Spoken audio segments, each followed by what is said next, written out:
Good morning. This is Hannah. I just wanted to share a quick thought about perceptions and how our perceptions can be holding us back. So I had a conversation just a minute ago. I'm going to figure out where to put the phone down for a second. I had a conversation a minute ago with someone who had told me that she wanted to get into real estate, and it had been a thing for a very long time of hers and her husband's actually. And she went to go talk to a broker, and the guy to potentially work with him, and the guy was like, she described him as a used car salesman. So sorry if there's anyone here who's a used car salesman.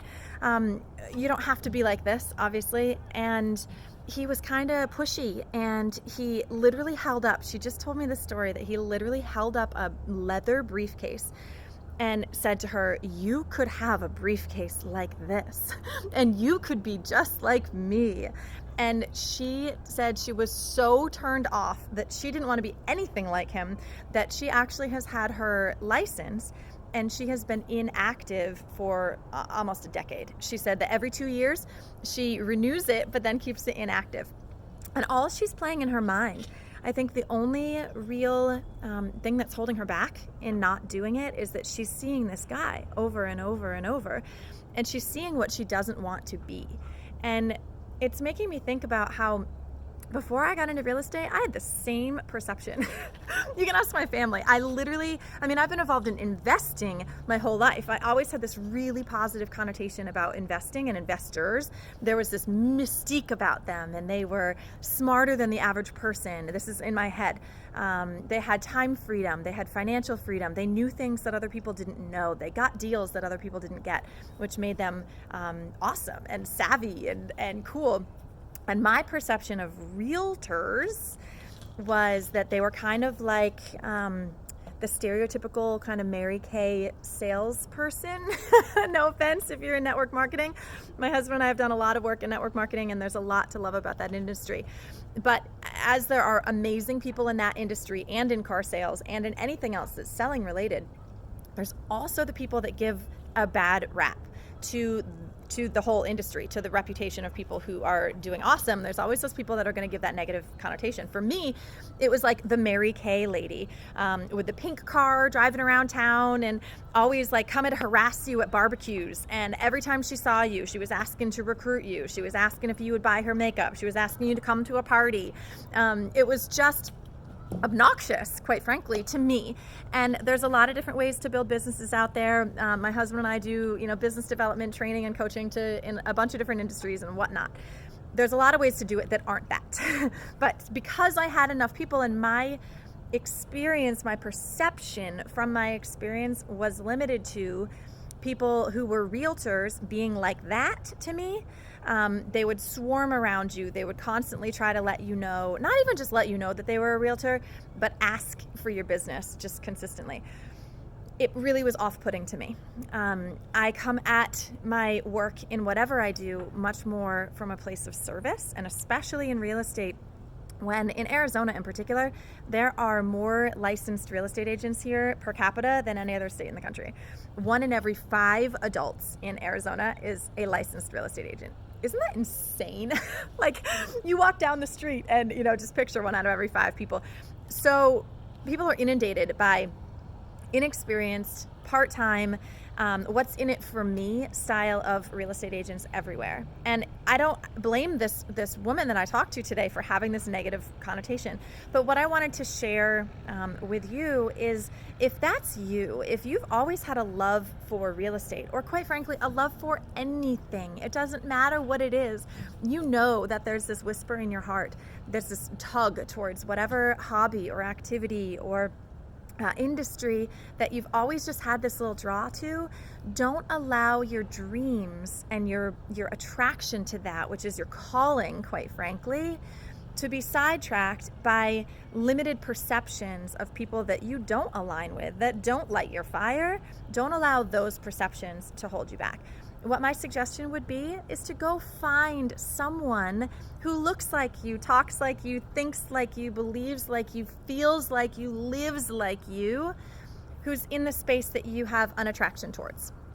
So if it is real estate, just because I'm picking on real estate as an example, right? If it is real estate, go find someone in the real estate space, whether they're a broker, whether they're an agent, a team leader. I had another negative connotation with the team and the team name and the team leader, and it just, something about it just made me go, ugh. The same way that being a realtor made me go, ugh, for years before I got my license, before I became an agent, before, now I'm building a team. It's happening, but I'm really intentionally doing it differently. I'm doing it with authenticity, as you can tell by the outfit today. It was like work out, do my spiritual time, connect with some people that I care about, do the work on me that I do in the morning, and show up authentically and let people see my heart. Let them see how much I care about their, if they're looking to get into an industry, I care about their family and their lifestyle and their passions and their dreams, and allowing them to break down roadblocks to live that out. Not to push anybody into anything or convince anybody to do anything ever. And then if I'm working with someone who's in the real estate space as a client, if they're a buyer, I'm here to educate them, to help guide them towards a new home that will be ideal for their family, that they can see them raising their kids in, or if downsizing is the perfect thing for them.